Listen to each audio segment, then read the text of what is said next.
The first thing they stole was not her fortune, nor her title, nor even her freedom. It was the mirror. Because they wanted the last beautiful thing she believed about herself to disappear forever. Long before whispers of scandal poisoned the halls of Ashcombe Manor, Lady Elara Ashcombe had been known throughout England as a woman whose kindness rivaled her beauty. At 24, she possessed a grace that seemed untouched by pride, greeting stable boys with the same warmth she offered visiting nobles. Her waist-length chestnut hair shimmered like polished mahogany beneath the afternoon sun, becoming almost legendary among society ladies who admired it with equal parts envy and fascination. Yet those who truly knew Elara remembered something else entirely. They remembered how she knew every tenant by name, how she quietly balanced estate ledgers beside her late father, and how she never allowed a hungry child to leave the manor gates without bread. The happiness surrounding Ashcombe Manor vanished with cruel speed. Within a single year, fever claimed her beloved mother, and grief soon carried away her father. Bells tolled across the estate until every servant wore black, while fields that had once echoed with laughter settled into mournful silence. Before his final breath, Lord Ashcombe placed the family's ancient signet ring into Elara's trembling hand and whispered that everything he owned belonged to her alone. He trusted her wisdom above every ambitious relative, believing she would protect both the land and the people who depended upon it. Hidden behind carefully rehearsed sympathy, Lord Cedric Ashcombe watched the funeral with calculating eyes. At 56, he had spent his life coveting the fortune his younger brother possessed. Every tear he displayed before mourners concealed another selfish calculation. Beside him stood his daughter, Lady Vivian Blackmore, whose elegant smile disguised a relentless hunger for power. Beautiful in the polished way society adored, Vivian had spent years dreaming of becoming Duchess of Ravenshire. She believed only one obstacle remained between herself and that glittering future. As long as Elara existed with her intelligence, compassion, and effortless beauty, Duke Lucian Ravenshire might notice the wrong woman. The Iron Duke rarely appeared in London, yet stories about him spread through every drawing room. Widowed years before, Lucian Ravenshire ruled the largest estate in England with unyielding discipline. Merchants feared disappointing him, dishonest men avoided crossing him, and even aristocrats lowered their voices when speaking his name. To Vivian, he represented unmatched wealth and influence. To Cedric, marriage between his daughter and the Duke would permanently secure everything he had stolen. Their conspiracy required only one final cruelty. Elara had to disappear before fate ever placed her before Lucian's watchful eyes. Forged documents appeared within days of the mourning period ending. Lawyers loyal to Cedric declared that Lord Ashcombe had secretly altered his will before his death, naming his elder brother temporary guardian of both the estate and Elara's inheritance. Every signature had been expertly copied. Every royal seal expertly imitated.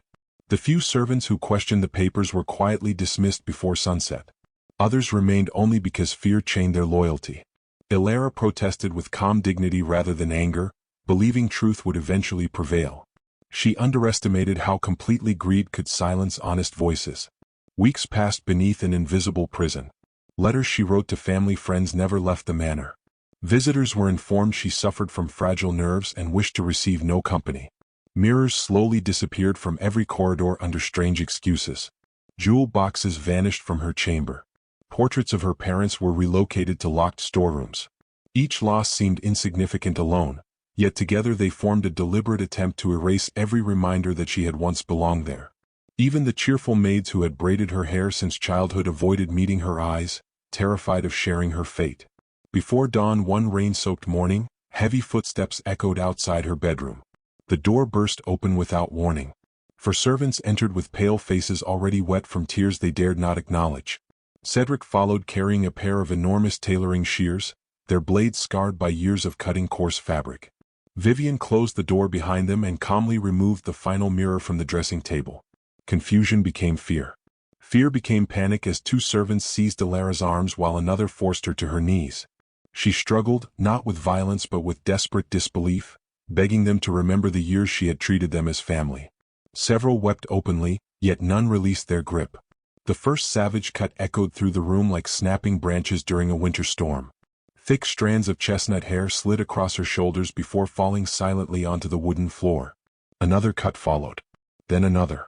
Jagged locks gathered around her torn skirts until they resembled scattered pieces of a life being buried before her eyes. Cedric worked without hesitation, hacking unevenly until only ragged tufts remained around her bruised neck, where the rusted blades scraped fresh wounds across delicate skin. Vivian watched with quiet satisfaction before ordering servants to rip apart Elara's silk gowns, smear ashes across her face, steal the signet ring from her trembling fingers, and dress her in threadbare rags still damp from storage. As cold rain battered the manor windows, Cedric leaned close enough for his bitter whisper to reach only her ears. No duke chooses a beggar. Hours later, shivering atop a weary horse beneath relentless rain, Elara finally reached the towering gates of Ravenshire Estate. She slid weakly from the saddle, whispered, "Please, don't send me back," and collapsed unconscious onto the rain-soaked stones. High above the entrance, unseen by everyone below, a tall figure in black quietly stopped walking. Rainwater pooled beneath Lady Elara Ashcombe's motionless body as servants gathered uncertainly around the entrance of Ravenshire Estate. Some believed she was merely another desperate traveler seeking shelter from the storm. Others noticed the raw exhaustion carved across her pale face and exchanged uneasy glances. None dared move without permission.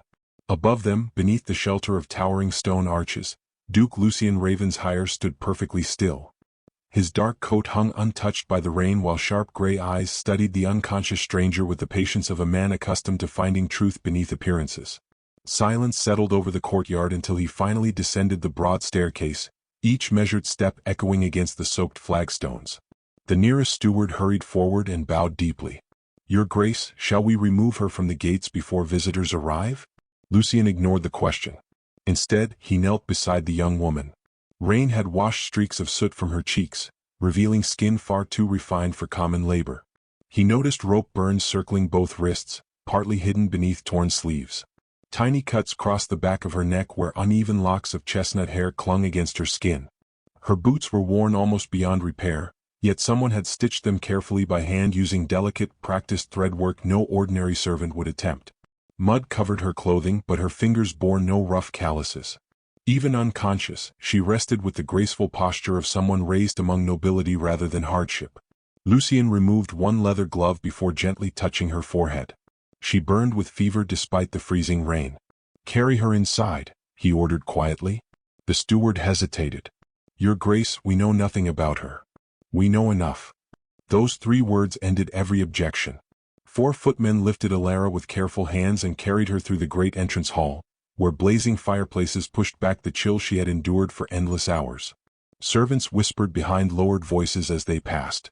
The housekeeper frowned at the stranger's ragged appearance, yet something about the Duke's expression discouraged every question waiting upon her lips. Lucien led them toward the east guest chambers rather than the servants' quarters, an unexpected decision that left everyone exchanging puzzled glances. The estate physician arrived within minutes carrying his leather case. After examining Elara's injuries, the elderly doctor sighed heavily. "She has been neglected deliberately," he said. "These bruises are recent. The cuts around her neck came from dull blades. She is severely exhausted, underfed, and dangerously cold. Another day on the road might have killed her." Lucien's jaw tightened. "See that it does not." Hot water was prepared immediately. Fresh linens replaced the damp bedding. Warm broth simmered over the kitchen fire while maids carefully untangled the remaining strands of Elara's uneven hair. None spoke carelessly. Even those who had spent years beneath the Duke's stern authority sensed unusual anger beneath his quiet composure. He did not raise his voice. He did not demand explanations. Yet the silence surrounding him felt heavier than any shouted command. Hours later, Elara stirred beneath soft blankets. Candlelight flickered across unfamiliar walls decorated with carved oak panels and delicate paintings. For one confused heartbeat she believed she was dreaming. Then memory returned with unbearable force. The shears. The ashes. Her uncle's whisper. Her trembling hands instinctively reached toward her hair before freezing midway. She closed her eyes, unwilling to feel what remained. A gentle knock sounded. Lucien entered carrying a simple wooden tray with bread, broth, and tea. He placed it beside the bed without ceremony. She struggled to sit despite obvious weakness. "I'm sorry," she whispered hoarsely. "I did not mean to cause trouble." He studied her quietly before speaking. "What is your name?" She lowered her gaze. "Elara. Only Elara. No title. No family name. No history." Lucien accepted the answer without pressing further. After several moments he asked the question she least expected. Not, "Where are you from?" Not, "Why have you come?" Instead, his calm voice broke through every wall she had desperately built. Who hurt you? The room became impossibly still. Elara stared at him as though she no longer understood the language he spoke. Nobody had asked that question. Not after her parents died. Not after her inheritance vanished. Not while her world crumbled piece by piece. Tears gathered before she could stop them. She looked away in shame. I cannot answer. You are not refusing. No. You are protecting someone. She shook her head slowly. I am protecting the people who would suffer if I speak before I can prove the truth. Lucien regarded her with renewed curiosity. Innocent people rarely spoke of proof before justice. He nodded once. Then I will not force your story from you. Those words settled over her like the first warm blanket after endless winter. The following morning, the housekeeper presented gowns suitable for a gentlewoman, along with embroidered slippers and polished jewelry borrowed from the estate collection. Every servant expected the mysterious guest to accept them gratefully. Instead, Elara folded the garments with careful hands. They are too generous. They were chosen for you, the housekeeper replied. I have not earned such kindness. When Lucien arrived later that afternoon, he found the untouched dresses resting neatly upon the chair. You dislike them? He asked. They are beautiful. Then why refuse? She lifted her tired eyes toward him. If I remain here, may I earn my place instead? The question surprised him. You would rather work than recover? I would rather deserve shelter than merely receive it. Lucien remained silent long enough for the fire to crackle between them. Finally he answered. Very well. Relief softened her exhausted face. I can help in gardens, kitchens, laundry, wherever I am needed. You will begin only after the physician allows it. She offered the smallest smile. It transformed her entire expression despite the uneven hair framing her bruised face. For the first time since she crossed his gates, Lucien glimpsed the remarkable woman cruelty had tried to bury beneath humiliation. Later that evening, alone inside his study, he unfolded a map of neighboring counties before ringing for his most trusted investigator. When the older man entered, Lucien spoke without looking away from the fire. I want every report concerning forged inheritances, missing noblewomen and unexplained property transfers during the past year. The investigator frowned. Do you suspect a crime, Your Grace? Lucien's eyes drifted toward the rain-darkened courtyard where one frightened stranger had collapsed beneath his walls. I suspect someone believed they had buried the truth. He paused before adding with quiet certainty. They buried the wrong woman. Recovery came slowly, not because Lady Elara Ashcombe lacked strength, but because healing demanded she trust a world that had betrayed her.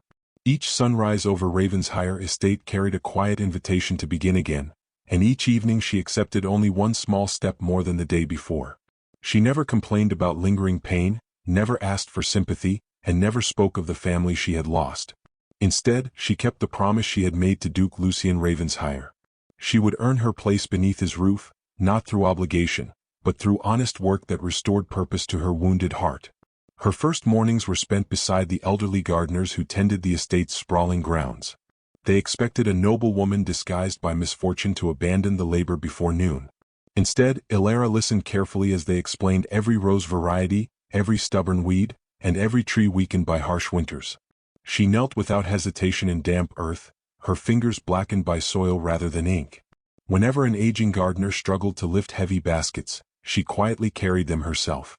By the week's end, the men who had doubted her were saving places beside them, speaking to her with affectionate respect rather than cautious politeness. Afternoons belonged to the kitchens. The cooks soon discovered that Elara measured ingredients with remarkable precision despite never consulting written recipes. She noticed empty shelves before anyone else did and suggested ways to stretch winter supplies without sacrificing flavor. Rather than eating separately, she insisted every servant receive the same fresh bread offered upstairs. When one young scullery maid accidentally burned an entire tray of pastries, trembling as she expected dismissal, Elara calmly prepared another batch beside her, never revealing whose mistake had delayed the meal. The grateful girl never forgot the quiet mercy shown to her that afternoon. The stable hands admired her for entirely different reasons. Frightened horses that refused every groom somehow settled beneath her gentle touch. She spoke softly while brushing tangled manes, never forcing frightened animals into obedience. One aging carriage horse that had become dangerously skittish finally allowed itself to be harnessed after Elara spent hours simply standing nearby with sliced apples hidden inside her apron pocket. Watching from across the yard, Lucien observed the transformation with silent fascination. Fear, he realized, seemed to retreat wherever she chose patience instead of force. Within a month, the atmosphere across Ravenshire Estate had begun changing in ways no steward could explain. Workers laughed more freely while repairing stone walls. Children chased one another through orchard paths once deserted after sunset. Even servants walking endless corridors carried lighter expressions. The estate itself appeared somehow brighter, though nothing visible had changed except the spirit of those living there. Visitors praised the unusual warmth surrounding Ravenshire, assuming the Duke had softened with age. Only Lucien understood the truth. He had not altered the estate. One broken young woman had quietly reminded everyone how kindness multiplied when offered without expectation. One evening Elara wandered beyond the formal gardens and reached an abandoned corner where weathered stone benches overlooked neglected flower beds. An elderly widow from the nearby village knelt alone before a patch of barren earth, clutching faded letters tied with ribbon. Her husband had died years earlier, leaving no grave nearby where she might mourn. Elara listened as the woman confessed she came there simply because nobody chased her away. The next morning Elara requested permission to restore the forgotten garden. Lucien granted it without asking why. Weeks later, roses bloomed around simple wooden plaques bearing only first names, creating a peaceful sanctuary where grieving widows remembered loved ones surrounded by living beauty rather than cold stone. The garden inspired another idea. Every Sunday, unused kitchens prepared warm meals for struggling villagers before sunrise. No banners announced charity. No speeches accompanied the bread and soup distributed from the rear gates. Elara insisted dignity mattered more than gratitude. Families collected food without humiliation, and children returned smiling instead of hungry. To pay for flour and vegetables beyond the estate budget, Elara quietly sold the final pieces of jewelry she had hidden inside the lining of her travel trunk. Nobody witnessed the exchange except the elderly jeweler, who recognized noble craftsmanship yet respected her silence. As autumn deepened, candlelight began glowing nightly inside an unused storage hall. Curious servants discovered Elara teaching letters and numbers to maids who had never learned to read. Stable boys squeezed onto benches beside elderly laundresses, tracing words across scraps of parchment with clumsy determination. Mistakes earned laughter instead of ridicule. Success brought applause regardless of age. When Lucien quietly observed through the half-open doorway, he saw a room filled not with servants but with people discovering possibilities they had never imagined. She had transformed forgotten hours after labor into gateways toward confidence, proving education could bloom wherever compassion planted its first seed. The annual harvest approached, and tradition demanded separate celebrations for nobility and workers. Elara proposed something unheard of. One long table stretching across the estate courtyard would welcome everyone together for a single feast. The steward hesitated, fearing scandal, but Lucien merely asked whether enough chairs could be found. On the evening of the festival, laughter echoed beneath strings of lanterns while Duke's officials, gardeners, cooks, blacksmiths, and village children shared bread beneath the same autumn sky. Barriers that had stood for generations quietly dissolved between one shared meal and the next. During the season's first snowfall, Elara carried a basket of young rose bushes toward the memorial garden. White flakes settled gently upon her uneven curls as she knelt to prepare frozen soil with stubborn determination. Lucien approached silently, watching her hands tremble from the cold without abandoning their careful work. "Winter kills flowers," he observed. She smiled softly without looking up. "Not the ones planted with hope." After a thoughtful pause, he removed his gloves, knelt beside her, and helped cover every fragile root with snow. No declaration disturbed the peaceful silence. Yet everyone watching from distant windows sensed something extraordinary unfolding between them. Later that night, as the last lanterns dimmed across Ravenshire, a royal messenger arrived carrying the king's crimson seal and an invitation commanding Duke Lucien Ravenshire to attend the grand winter ball. Beneath the formal summons appeared one handwritten sentence that caused his expression to harden instantly. Lord Cedric Ashcombe and Lady Vivian Blackmore would be honored guests.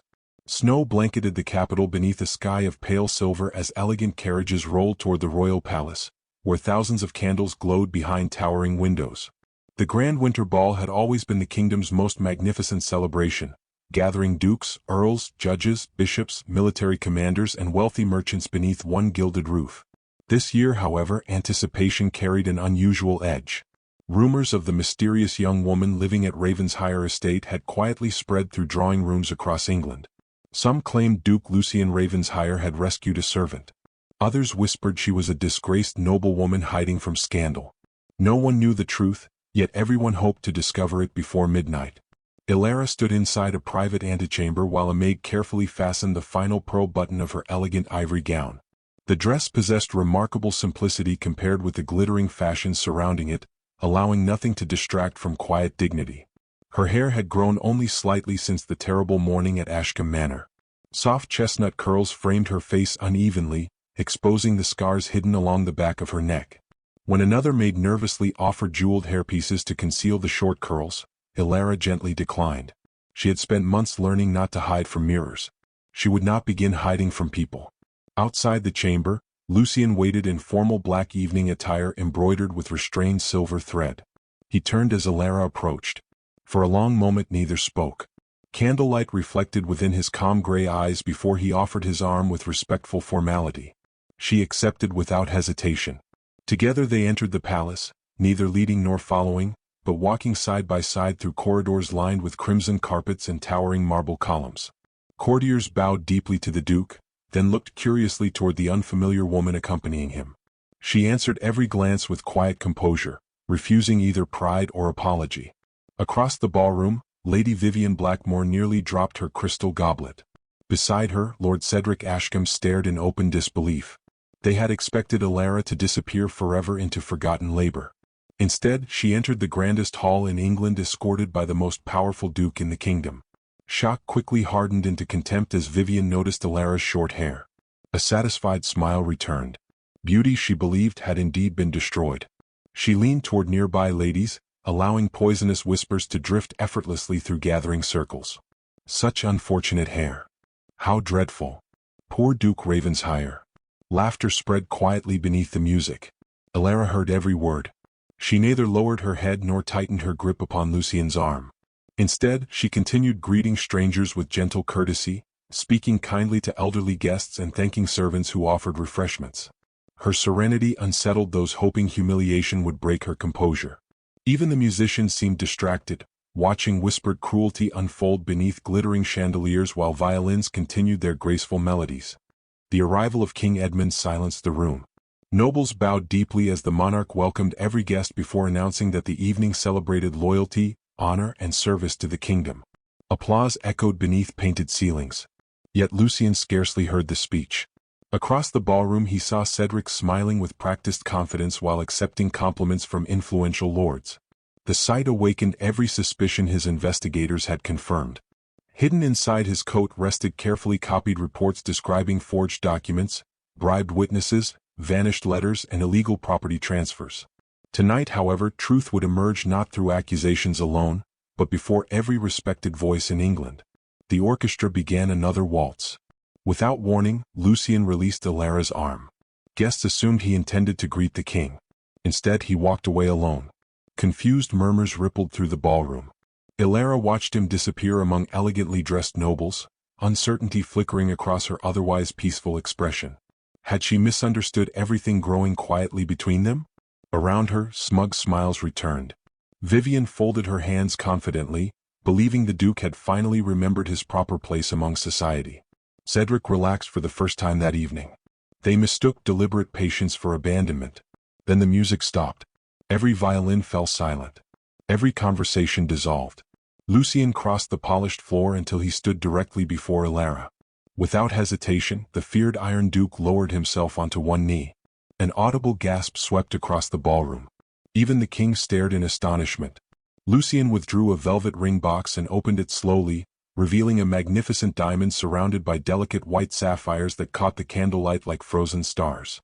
Yet he kept his eyes upon Elara rather than the jewel resting between them. His voice carried effortlessly through the silent hall.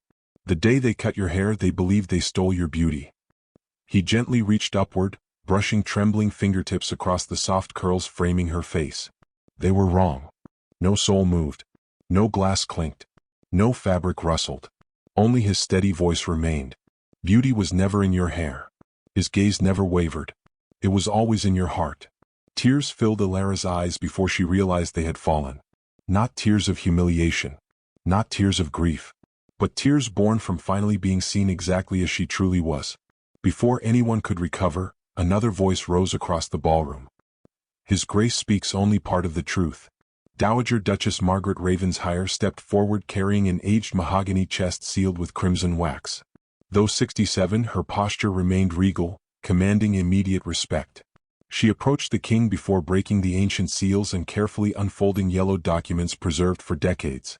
Royal signatures gleamed beneath candlelight alongside original land grants, inheritance records, authenticated wills, and correspondence bearing Lord Ashcombe's unmistakable handwriting.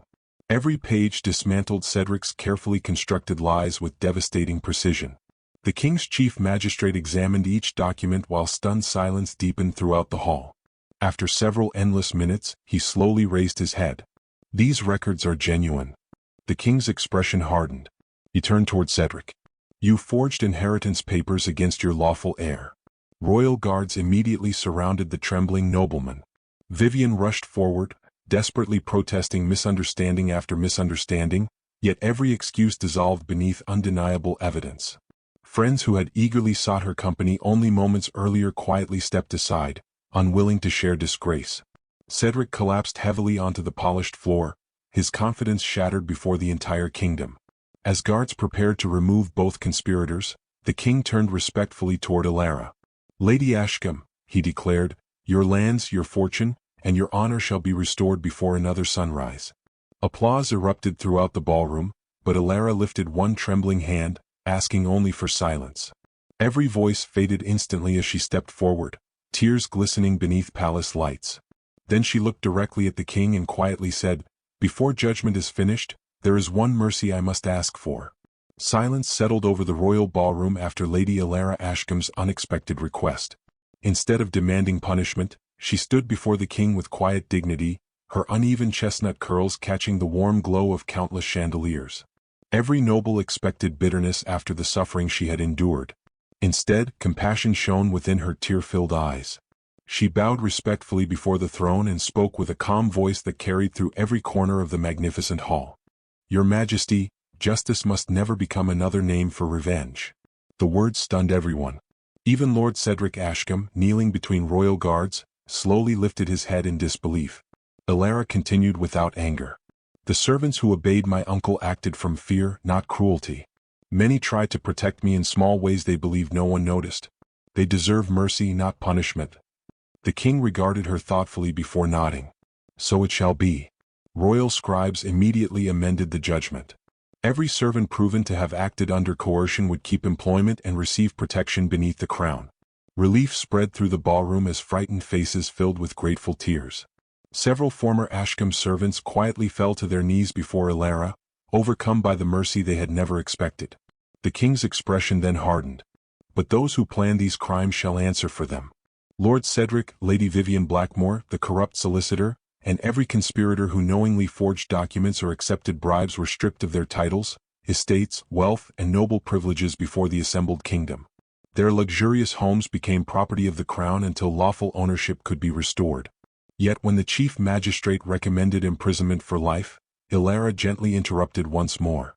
"I ask one final kindness." The hall grew silent again. They spent years believing poor lives held little value.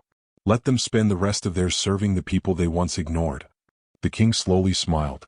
"A wiser sentence has rarely been requested." Thus, Cedric, Vivian, and their accomplices were ordered to devote their remaining years to charitable hospitals, orphan houses, and homes for widows established throughout the kingdom. They would wash floors, prepare meals, carry water, tend the sick, and answer to those they had once considered beneath them. Pride would become humility. Service would replace privilege. No chains bound their hands, yet every sunrise reminded them of everything greed had cost. As guards escorted them away, Vivian turned toward Elara one final time. Hatred had vanished from her face. Only emptiness remained. For the first time, Elara pitied the woman who had spent her life chasing beauty while never learning kindness. When the great doors closed behind the prisoners, applause thundered through the palace like a summer storm. Nobles, servants, musicians, and guards rose together in respect, not because a fortune had been restored, but because they had witnessed mercy triumph where vengeance could easily have ruled. Duke Lucien Ravenshire remained upon one knee until the hall grew quiet once more. He looked into Elara's eyes. "Lady Elara Ashcombe." She smiled through fresh tears. "I believe you still have a question to ask." Soft laughter rippled through the room. Lucien opened the velvet ring box again. My first proposal was interrupted by Justice. His voice softened. So allow me to try again. He reached for her hand. You transformed my estate before you ever transformed my heart. You taught lonely people to hope, grieving people to heal, and proud people to serve. You reminded me that strength is not found in power but in compassion. Will you become my Duchess, not because you need protection, but because I cannot imagine leading Ravenshire without you beside me? For one heartbeat the kingdom seemed to stop breathing. Elara looked toward the balcony where snow drifted beyond the palace windows. She remembered another winter morning when she had arrived at Ravenshire wearing rags, believing every beautiful part of her life had been destroyed forever. She remembered kneeling in frozen earth beside Lucien while planting tiny rose bushes. She remembered the first person who had asked not who she was, but who had hurt her. At last she looked back into his waiting eyes. Yes. The single word filled the ballroom with overwhelming joy. Lucien slipped the ring gently onto her finger before rising and kissing her forehead with quiet tenderness. Cheers echoed beneath crystal chandeliers while musicians burst into triumphant melody. Even the king applauded, smiling broadly as the newly betrothed couple stood hand in hand before the kingdom. Spring arrived beneath skies washed clean by gentle rain. Elara's inheritance had been completely restored, yet she chose not to return permanently to Ashcombe Manor. Instead, she transformed it into a refuge for widows, orphan children, and women escaping cruel households. Every room that had once witnessed fear now overflowed with laughter, learning, and second chances. Ravenshire Estate continued flourishing beside it, the two great houses working together to support villages throughout the surrounding counties. Months passed and Elara's hair slowly began growing again. The uneven locks softened into naturally curling chestnut waves that framed her face with quiet elegance. She no longer measured beauty by length or perfection. She wore her hair proudly, leaving the small scars upon her neck uncovered as reminders that survival itself carried its own kind of grace. Across England, young servant girls began cutting their own hair short in quiet solidarity with the Duchess who had taught them that dignity could never be stolen by another person's cruelty. Lucien watched these changes with quiet admiration. One morning he invited Elara to follow him beyond the eastern gardens of Ravenshire. There, hidden behind flowering hedges, stood a magnificent glass conservatory unlike anything she had ever seen. Sunlight poured through crystal walls onto thousands of blooming roses whose colors stretched from pure white to the deepest crimson. Fragrant blossoms filled the warm air despite lingering traces of early spring beyond the glass. Above the entrance, carved into polished marble, appeared 4 simple words. The garden of every tear. Elara stepped inside slowly. At the center of the conservatory stood an ornate mirror framed entirely with living white roses. She stopped. Her breathing caught. Lucien came beside her without speaking. For years she had avoided reflections whenever possible. The memory of that stolen mirror still haunted quiet moments of her life. Gently he offered his hand. She accepted it. Together they stepped before the mirror. For several trembling seconds she could not raise her eyes. Then she finally looked. The frightened young woman she expected to find was gone. Instead, she saw someone whose quiet strength had survived betrayal, humiliation, and unimaginable loss. She saw gentle curls beginning to frame a confident face. She saw scars that no longer represented shame but courage. Most of all she saw hope. Tears shimmered quietly. Lucien stood behind her and spoke so softly that only she could hear. The woman in that mirror isn't the one they tried to destroy. He intertwined his fingers with hers. She's the woman who taught an entire kingdom what beauty truly looks like. For the first time since the day her hair had been cut away, Elara smiled at her own reflection. Outside, church bells began ringing joyfully across the countryside. The first annual Rose Festival had begun. Children scattered rose petals across palace steps while widows carried baskets of fresh blossoms into the memorial gardens. Former servants arrived not as workers but as honored guests. Villagers, noble families, and laborers gathered side by side beneath banners celebrating dignity, kindness, and hope. When Lucien and Elara stepped onto the balcony together as Duke and Duchess of Ravenshire, thousands of voices rose in heartfelt celebration. They did not cheer for restored wealth, noble titles, or outward beauty. They celebrated the brave woman they had once believed lost forever, the Duchess whose compassion transformed cruelty into mercy, despair into purpose, and every tear into everlasting hope.